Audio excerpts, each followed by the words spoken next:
ప్రత్యక్షత అనే కార్యక్రమాన్ని వీక్షిస్తున్న దేవుని పిల్లలైన మీ అందరికీ నా హృదయపూర్వక వందనాలు.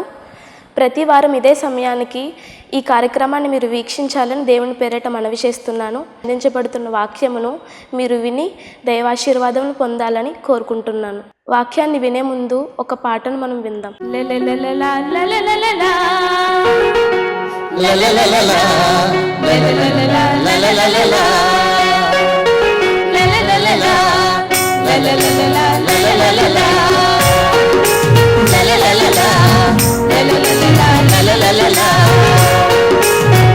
దేవాది దేవునికి స్తోత్రం చేసెదము, రాజాది రాజునకు స్తుతి చెల్లించెదము. దేవాది దేవునికి స్తోత్రం చేసెదము, రాజాది రాజునకు స్తుతి చెల్లించెదము. యుగ యుగముల దేవుడ నీవే, తరతరముల దైవము నీవే, మాకున్న ఆశ్రయ దుర్గమా.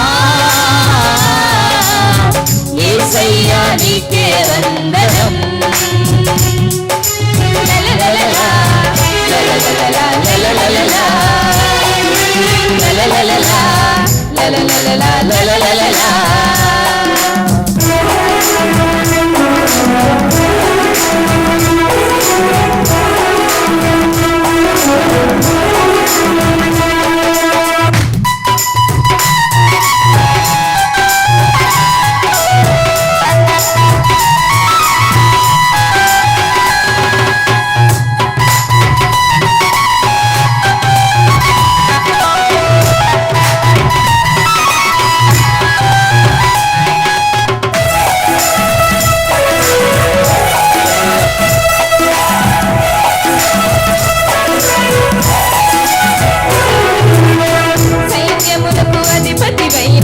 సర్వశక్తి ప్రభుడవు నీవే, ఆది అంతమై ఉన్న పరిశుద్ధుడా.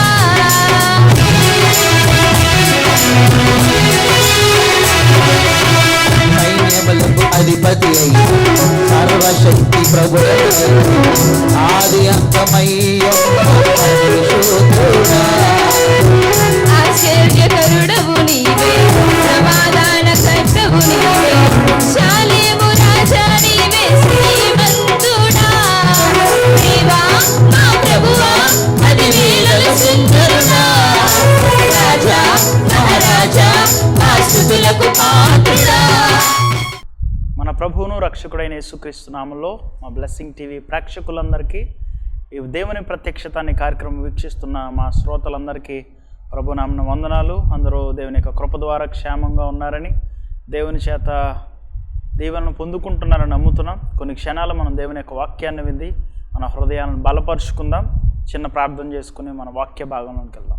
పరిశుద్ర ప్రేమ కలిగిన తండ్రి, నీ నామానికి వందనాలు. ఈ సమయంలో నీ బిడ్డలైన వారు నాయన వీక్షిస్తుండగా ప్రతి వాని యొక్క హృదయాన్ని మీరు బలపరచండి. వారి యొక్క ప్రభా ఆత్మీయ సంబంధమైన జీవితాన్ని మీరు బలపరచమని ప్రభా నీ నామంలో ప్రార్థిస్తూ ఉన్నాం.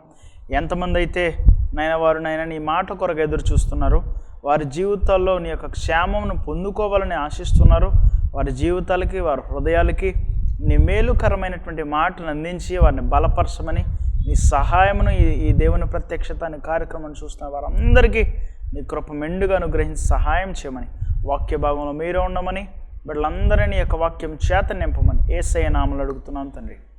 వందనాలండి.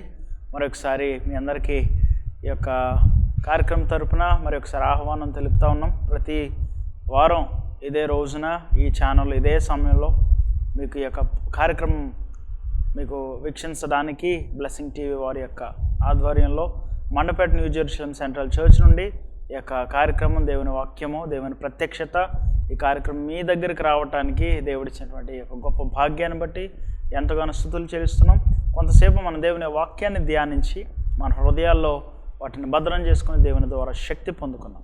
మనం చూసినట్లయితే మత్తయి సువార్త 15వ అధ్యాయము 21వ వచనం నుండి కొన్ని విషయాలు మనం చదువుకుందాం. అక్కడ ఉన్నటువంటి వాక్య భాగాన్ని మనం ధ్యానిస్తూ మన యొక్క హృదయంలో భద్రం చేసుకుందాం. యేసు అక్కడ నుండి బయలుదేరి తూరు సిదోనుల ప్రాంతములకు వెళ్ళగా, ఇదిగో ఆ ప్రాంతముల నుండి కనాను స్త్రీ ఒకటి వచ్చి, ప్రభువా, దావీదు కుమారుడా, నన్ను కరుణింపుము, నా కుమార్తె దయ్యము పట్టి బహు బాధపడుచున్నదని కేకలు వేశాను. అందుకు ఆయన ఆమెతో ఒక్క మాట అయినను చెప్పలేదు. అప్పుడు ఆయన శిష్యులు వచ్చి, ఈమె మన వెంబడి వచ్చి కేకలు వేయుచున్నది గనుక ఈమెను పంపివేయమని ఆయనను వేడుకొనగా, ఆయన ఇశ్రాయేలింటి వారై నశించిన గొర్రెల యొద్దకే గాని మరి ఎవరి యొద్దకు నేను పంపబడలేదనను. అయినను ఆమె వచ్చి ఆయనకు మ్రొక్కి, ప్రభువా నాకు సహాయము చేయమని అడిగాను. అందుకు ఆయన పిల్లల రొట్టె తీసుకుని కుక్క పిల్లలకు వేయుట యుక్తము కాదని చెప్పగా, ఆమె నిజమే ప్రభువా, కుక్క పిల్లలు కూడా తమ యజమానుల బల్ల మీద నుండి పడు మొక్కలు తినును కదా అని చెప్పాను. అందుకే అమ్మా, నీ విశ్వాసం గొప్పది, నీవు కోరినట్టే నీకు అవునుగాక అని ఆమెతో చెప్పాను. ఆ ఘడియలోనే ఆమె కుమార్తె స్వస్థత నొందెను. ప్రియమైన దేవుని బిడ్డలైనటువంటి మీ అందరికీ కూడా ఈ రోజున దేవుడు మనతో మాట్లాడినటువంటి వాక్య భాగం నుండి మనకు అంశముగా ఈ వాక్య భాగం నుండి మనం ఎంచుకున్న విషయం, దేవుడు మనకి బోధిస్తున్న విషయం ఏంటంటే, నిన్ను స్వస్థపరచువాడను నేనే అన్న వాక్యాన్ని దేవుడు మన ముందు పెడుతున్నాడు. ఎందుకు ఈ స్వస్థత అంటే, స్వస్థత అనేది ప్రతి వ్యక్తి జీవితంలో చాలా అవసరమైనటువంటి విషయం. దేవుడు మనల్ని స్వస్థపరచడానికి లోకానికి వచ్చాడు. అయితే బైబిల్లో జరిగిన సంఘటన చాలా నూతనమైనదిగా, కొంత మనకి ఎంతగానో ఆశ్చర్యముగాను, దేవుడు ఇచ్చినటువంటి సమాధానం ఎంతో కొంత వైరుధ్యంగాను కనబడేటువంటి ఒక భాగముగా బైబిల్ గ్రంథంలో యేసు ప్రభు ఈ భూమి మీదకి వచ్చిన తర్వాత మనకు కనపడతా ఉంటుంది. అయితే యేసు ప్రభు చేస్తున్న పరిచర్య భూమి మీదకి వచ్చిన తర్వాత మనుషుల కోసం ఆయన తూరు సీదోనుల ప్రాంతము నుండి అక్కడ నుండి బయలుదేరి తూరు సీదోనుల ప్రాంతంలోకి వచ్చినప్పుడు, ఇదిగో ఆ ప్రాంతం నుండి కనాను స్త్రీ ఒకటి వచ్చిందట. ఒక ఆవిడ వచ్చింది. ఆమె బాధ ఏంటి అని అంటే, ఆ స్త్రీ, ఆ తల్లి వేదన ఏంటి అని అంటే, ఆమె కుమార్తె స్వస్థత నొందుకోవటం అనేది ఆమె బాధ ఉన్నది. ఆమె యొక్క ఇబ్బంది ఏంటి అంటే, ఆమె వేదన ఏమై ఉందంటే, అంత దూరం నుండి వచ్చి ప్రయాసపడి ప్రభువుని వేడుకొనవలసిన అవసరం ఏమై ఉంది అని అంటే, ఆమె కుమార్తె ఎంతో బాధపడుతుందట. రాయబడిన వచనాల్లో బహు బాధపడుచున్నదని వ్యక్తపరుస్తుంది యేసుక్రీస్తుకి. ఏమనంటే, యేసు ప్రభుని ఏమని పిలుస్తుందంటే, ప్రభువా దావీదు కుమారుడా నన్ను కరుణించు, నా కుమార్తె దయ్యము పట్టి బహు బాధపడుచున్నదని కేకలు వేస్తూ దేవునికి మొర్ర పెట్టుకుంటుంది. యేసు ప్రభు సమస్తం ఎరిగినవాడు, కానీ ప్రతి వారి జీవితంలో విశ్వాస స్థాయి కూడా ఆయన పరీక్షించేటువంటి సమయం కూడా కొన్నిసార్లు మనకు ఎదురవుతూ ఉంటుంది. లైక్ మన అబ్రహాముని కానీ ఆలోచనలోనికి తీసుకుంటే, వాక్య భాగంలో ఒక భాగముగా అబ్రహాముని దేవుడు ఎంత పరీక్షించాడంటే, అతనికి విశ్వాస స్థాయి ప్రజలందరికీ సర్వలోకానికి తెలియనట్లుగా, అతని వయసుకు, అతని సామర్థ్యానికి, అతనికి ఉండేటువంటి ఆలోచనలకి, అతని శరీరానికి మించినటువంటి వాక్కును దేవుడిచ్చి ఆ విశ్వాసాన్ని కూడా కాపాడుతూ దేవుడిచ్చినటువంటి మాటను నిలబెట్టుకోవడానికి అబ్రహాముకు దేవుడు ఎప్పుడూ కూడా మాట్లాడుతూ ఎన్నోసార్లు ఆకాశాన్ని చూడు, సముద్ర రేణువులు లెక్కించగలిగితే నీ వల్ల అయితే అని ఎన్నోసార్లు దేవుడు మాట్లాడుతూ అబ్రహామును ధైర్యపరుస్తూనే వచ్చాడు. అబ్రహాము కూడా దేవుని నమ్మాడు కనుక అబ్రహాము ఏమాత్రం పడిపోలేదు. ఒక ఆలోచన కలిగిన వాడుగా ఉన్నాడు. తన యొక్క శరీరాన్ని బట్టి ఆలోచించుకుని కానీ వాగ్దానం చేసిన దేవుణ్ణి నమ్మి అతడు ఓర్పుతో సహించి వాగ్దానాన్ని పొందుకున్నట్లుగా బైబిల్ సెలవిస్తూ ఉంది. అయితే ప్రతి వ్యక్తి జీవితంలో దేవుడు కొన్నిసార్లు మనల్ని పరీక్షించడానికి, మన విశ్వాసము దేవునికి కనపడినప్పుడు ఆయన మన విశ్వాస స్థాయిని కనిపెడతా ఉంటాడు. ఈమె కూడా చాలా దూర ప్రాంతం నుండి యేసుప్రభు దగ్గరకు వచ్చి బిగ్గరగా కేకలేస్తాం. ఎందుకు ఆ కేకలో ఉన్న అర్థం ఏంటంటే, ఆ బాధలో దాగి ఉన్నటువంటి ఆ వేదన, ఆ రగులుతున్నటువంటి ఆమె గర్భంలో వచ్చినటువంటి బిడ్డ పడుతున్నటువంటి వేదనను తట్టుకోలేక ఆ వేదనను యేసుప్రభుకు మొక్కుతూ మొర్ర పెడుతూ ఏమనంటుందంటే, దావీదు కుమారుడా నన్ను కరుణించు. దేవుడే కరుణించాలండి. ఈ రోజున దేవునిని మనం ఎంత ప్రార్థిస్తామో, ఎంత ఆయనను వేడుకుంటామో, ఆయన చేసే అద్భుతాలు కూడా అంత అద్భుతంగానే మన జీవితాల్లో కనపడతాయి. మనుషుల దగ్గరికి వెళ్ళి మొక్కినా, ఏడ్చినా, వాళ్ళను బ్రతిమలాడినా వాళ్ళ సామర్థ్యాన్ని బట్టే వాళ్ళు చేయగలుగుతారు. కానీ ఈ రోజున దేవుడు నీకు ఒక సామర్థ్యాన్ని ఇచ్చాడు ఏంటి, నీకు ఒక అవకాశాన్ని ఇచ్చాడు ఏంటి, నీకు ఒక వీలిచ్చాడు ఏంటి అంటే, దేవునిని మనం వేడుకునేటువంటి అవసరాన్ని, వీలును, అవకాశాన్ని దేవుడు మనకిచ్చాడు. ఆమె ఎన్నో చోట్ల తిప్పలు పడి ఉండొచ్చు, ఎంతోమంది దగ్గర తిరిగి ఉండొచ్చు, కానీ ఆమెకు కావాల్సినటువంటి ఆ యొక్క ఆ నీడ్ ఏదైతే ఉందో, ఏదైతే అవసరం ఏదైతే ఉందో, ఏదైతే కుమార్తె స్వస్థత ఏదైతే ఉందో అది పొందుకోలేకపోయింది. కానీ యేసయ్యను ఎంత గట్టిగా నమ్మిందంటే ఈ వాక్య భాగం చాలా కొంచెం క్రొత్తగా అనిపిస్తుంది. ఏదో దేవుడు కించపరిచినట్లుగా మనకు కనపడినట్టుగా వాక్యంలో మాటలు చదివినప్పుడు మన హృదయానికి అర్థమవుతాయి. కానీ యేసయ్య చేసినటువంటి ఆ మాటలు కానీ, యేసయ్య చేసిన ఆ యొక్క వ్యాఖ్యలు కానీ ఆమె జీవితంలో ఉన్న విశ్వాస స్థాయిని తెలుపుతున్నాయి. ఆమె ఎంత బ్రతిమలాడినప్పటికీ దేవుడు మాట్లాడట, యేసుక్రీస్తు మాట్లాడు.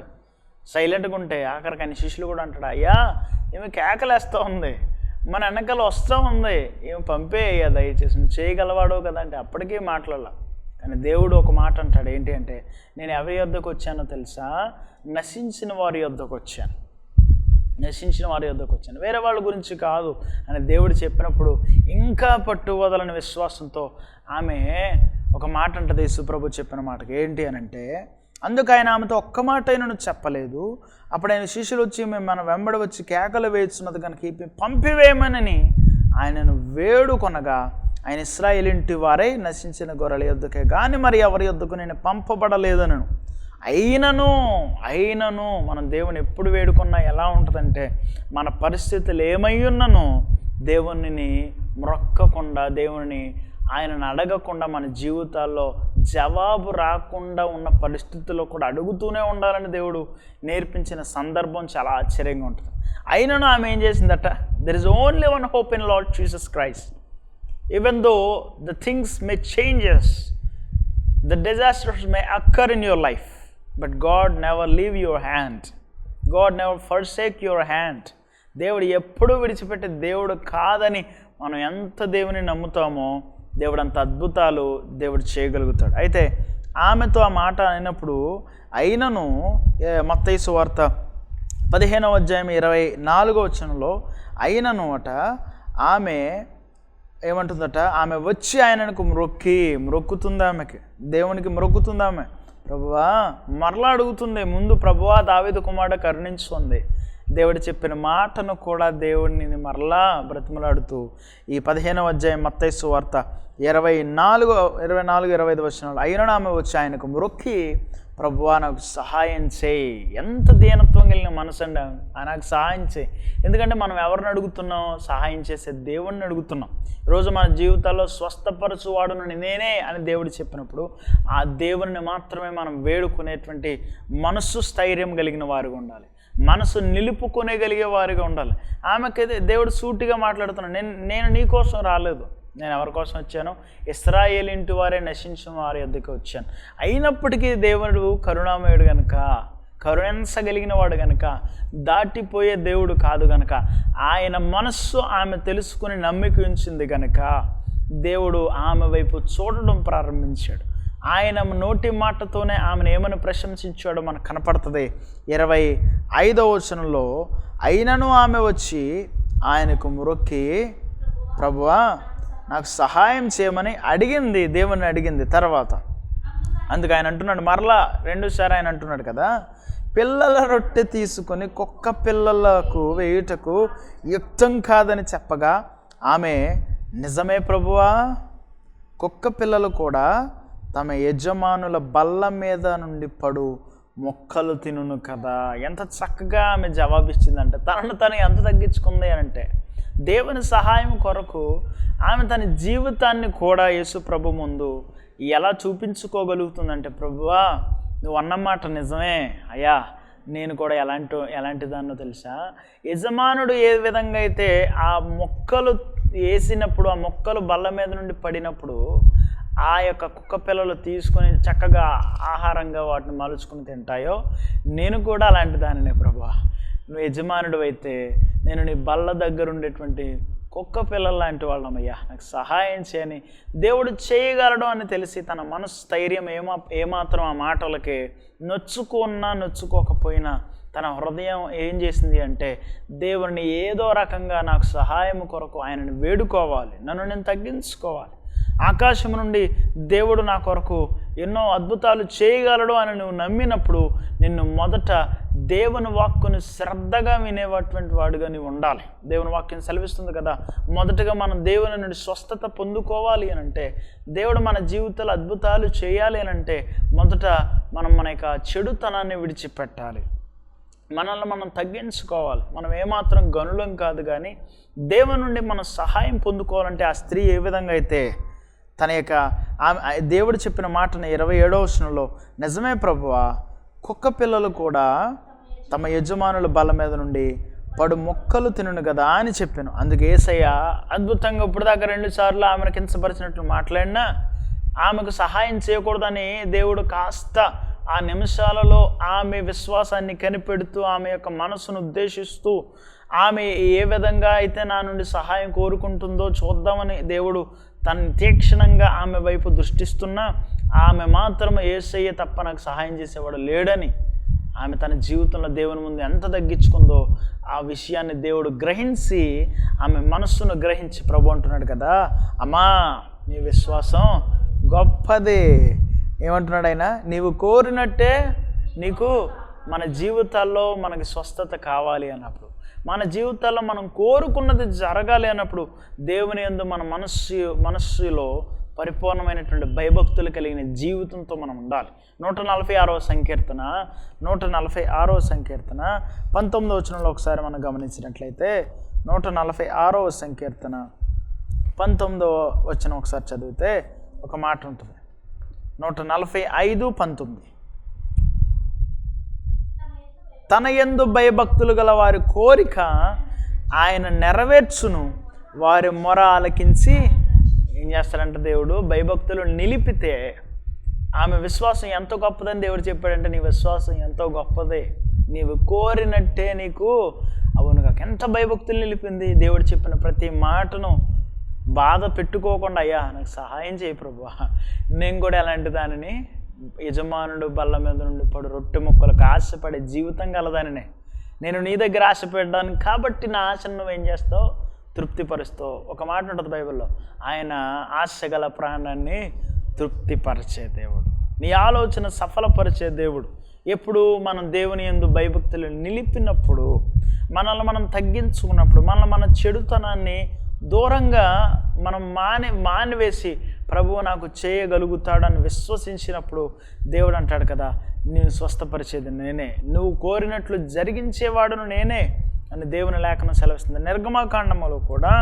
నిర్గమకాండంలో దేవుడు ఒక మాట అంటాడు, నిన్ను స్వస్థపరచడానికి నేను రెడీగా ఉన్నాను, ఏ కీడు ఎవరి మీద కరప్పించినా నీ జీవితంలో మాత్రం నేను నీకున్నానని ధైర్యపరుస్తూ నిర్గమకాండం 15వ అధ్యాయము 26వ వచనంలో ఈ విధంగా రాయబడింది. నిర్గమకాండము 25వ అధ్యాయము, నిర్గమకాండం 15వ అధ్యాయం 26వ వచనం.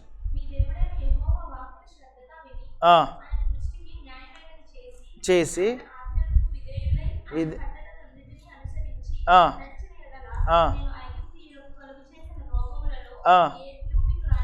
ఏదేం చేయను, నేను రానియను, నిన్ను స్వస్థపరచు యెహోవాను నేనే. దేవుడు మొదటగా మనం ఏం చేయాలి అంటే దేవుని మాటను శ్రద్ధగా వినాలి. ఈరోజు మనకు స్వస్థత రావట్లేదు అని అంటే మనం దేవుని మాటని సరిగా మనం వినట్లేదు అనేమో దేవుడు చెప్తున్న మాట. దేవుని వాక్కును మనం సరిగా మనం ఆలకించట్లేదేమో, ఆయన దృష్టి మన మీద నిలవలేకపోతుంది అని అంటే మనం దేవుని వాక్కును శ్రద్ధగా వినకుండా మన జీవితాల్లో స్వస్థత తెచ్చుకోలేకపోతున్నామేమో. ఈరోజున దేవుడు అంటున్నాడు కదా 26వ వచనం, ఈ దేవుడని యెహోవా వాక్కును, దేవుని వాక్కు, దేవుని మాట ఎప్పుడూ శక్తివంతమైనదే. దేవుని వాక్కు ఎప్పుడైనా సరే గంభీరమైన కార్యములు చేయగలిగినదే.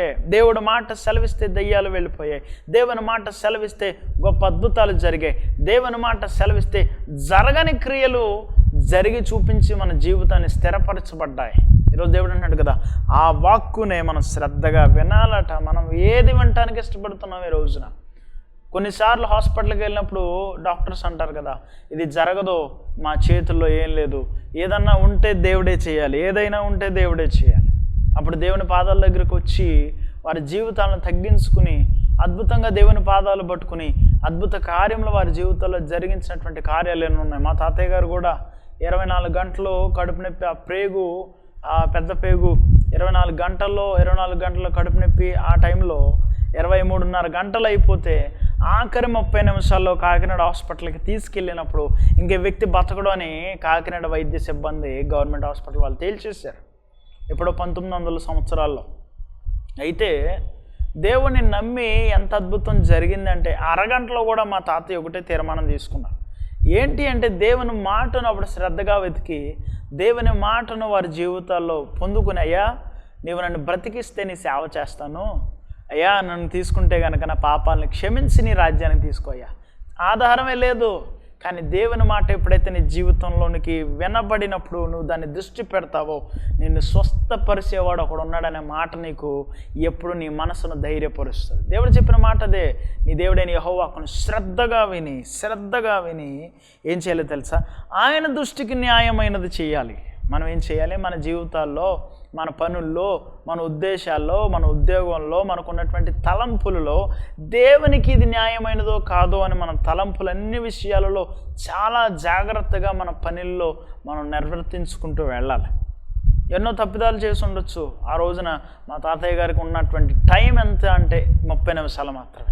కానీ నువ్వు చేసే ప్రార్థన ఆకాశాలను దాటి, పర్వతాలను దాటి, శిఖరాలను దాటి దేవుని చేరుకోవడానికి ఎంతసేపు పడుతుంది అంటే క్షణం చాలు. నీ ప్రార్థన యథార్థమైనదైతే నువ్వు దేవుని వాక్యను నీ మనస్సులో పెట్టుకుని నాకు నువ్వు సహాయం చేయి ప్రభువా, నేను అన్నిటినీ విడిచిపెడతాను, నా దోషాలు విడిచిపెడతాను, నా దుర్మార్గతను విడిచిపెడతాను, నీ యందు భయభక్తులు నిలుపుతాను, నాకు స్వస్థత కలుగు చేయని నువ్వు నీ యొక్క మనసును శుద్ధి చేసుకునే ప్రార్థన నువ్వు చేయగలిగితే, స్వస్థపడేటువంటి ప్రార్థన నువ్వు చేయగలిగితే దేవుడు ఆకాశం నుండి తన వాక్కును పంపి నిన్ను బాగు చేస్తాడు. ఈ రోజున దేవుడు అంటున్నాడు కదా, దేవుని మాట ఏదైతే ఉందో దాన్ని శ్రద్ధగా విను, దాన్ని దేవుని దృష్టికి న్యాయమైనదిగా నడుచుకోవటానికి ప్రయత్నం చేయి. అంతేకాదు దేవుడు అంటున్నాడు 26వ వచనంలోనే, ఆయన ఆజ్ఞలకు విధేయులై, దేనికి విధేయులై ఉండాలండి? దేవుని మాటకు విధేయులై ఉండాలి.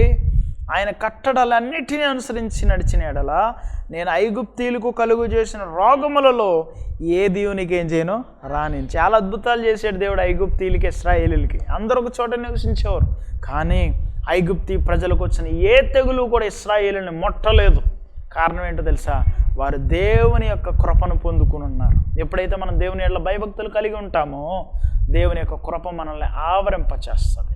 ఎప్పుడైతే మనం దేవుని యెడల భయభక్తులు కలిగి ఉంటామో, యెహోవా యందు నమ్మిక ఉంచి ఉంటామో, మనము ఒక మాట ఉంటుంది, భూమి కంటే ఆకాశం ఎంత ఉన్నతముగా ఉన్నదో ఆయన యెడల భయభక్తులు కలిగి ఉన్న వారి జీవితంలో ఆయన కృప కూడా అంత అధికముగా ఉందని దేవుని లేఖనం సెలవిస్తుంది. ఈ రోజున మన జీవితాల్లో దేవుని నుండి స్వస్థత పొందుకోవాలి అని అంటే మొదటగా మనం భయభక్తులు నిలిపాలి. రెండవదిగా దేవుని వాక్యాన్ని శ్రద్ధగా వినాలి, ఆయన దృష్టికి న్యాయమైనది చేయాలి. అలాగే మూడో విషయంగా రెండవ దినవృత్తాంతం గ్రంథము 7వ అధ్యాయం 14వ వచనం. దినవృత్తాంతం 2వ గ్రంథము 7వ అధ్యాయము 14వ వచనం.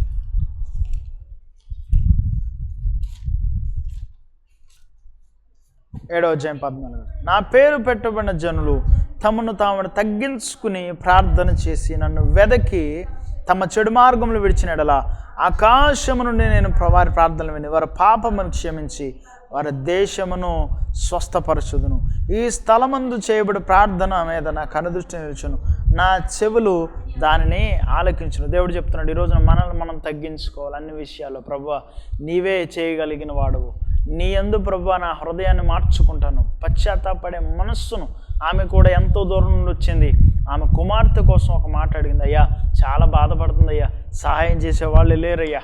ఎంత తగ్గించుకుందే తనను తాను.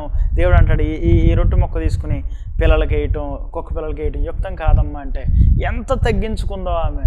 అయ్యా నేను కూడా ఆ కుక్క పిల్లల లాంటి దాన్ని తిని తృప్తి పడతాయి కదా ప్రభా, నేను కూడా నువ్వు ఆ రొట్టె మొక్క అనే స్వస్థతను, అనే బలాన్ని, అనే వాక్కును నాకు ఇస్తేనయ్యా నేను స్వస్థపరచబడతాను.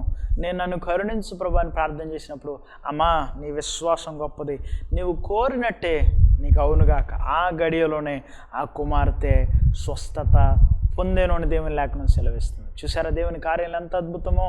అసలు ఆశ లేని చోట్ల దేవుని వాక్కు, నిరీక్షణకు ఆధారం లేని చోట్ల నీ విశ్వాసం నిన్ను వృద్ధిలోనికి తీసుకొస్తుంది. ఈ రోజున దేవుడు నీ జీవితంలో అద్భుత కార్యం చేయాలంటే నిన్ను స్వస్థపరచాలంటే మొదట నిన్ను నువ్వు తగ్గించుకుని, రెండవదిగా దేవుని వాక్కు శ్రద్ధగా విని, మూడవది దేవునికి నీలో ఉన్నటువంటి ప్రతి చెడు కార్యములను విసర్జించి దేవునికి విధేయత కలిగి జీవిస్తాను అని అంటే దేవుడు నీ పట్ల గొప్ప స్వస్థత ఆకాశం నుండి పంపించగలడు. ఆయన నమ్మిన వారిని దేవుడు విడిచిపెట్టడు. ఆయన వాక్కు పంపి నిన్ను బాగు చేయగలడు. ఈ వాక్యాన్ని నువ్వు నమ్మితే ఇప్పుడే నీ మనస్సులో దేవుని యొక్క ప్రార్థన చేసుకుని దేవుని స్వస్థత కోసం ఎదురు చూడు. దేవుడు నీ జీవితాల్లో, నీ కుటుంబంలో దేవుని స్వస్థత నీకు శీఘ్రముగా వచ్చును గాక. ఆమేన్. Praise the Lord. ఇప్పటి నుండి నీ కళ్ళు చూచును దేవుని కార్యాలు.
ప్రభునందు ప్రియమైన దేవుని పిల్లలారా, ఈ టెలివిజన్ పరిచర్య ప్రారంభించి 1వ సంవత్సరం పూర్తి చేసుకుని 2వ సంవత్సరంలోనికి నడిపించినందుకు దేవునికి స్తోత్రములు. ఈ బ్లెస్సింగ్ టీవీ ఛానల్ ద్వారా దేవుని ప్రత్యక్షత అనే కార్యక్రమాన్ని వీక్షిస్తున్న మీ అందరికీ ధన్యవాదములు.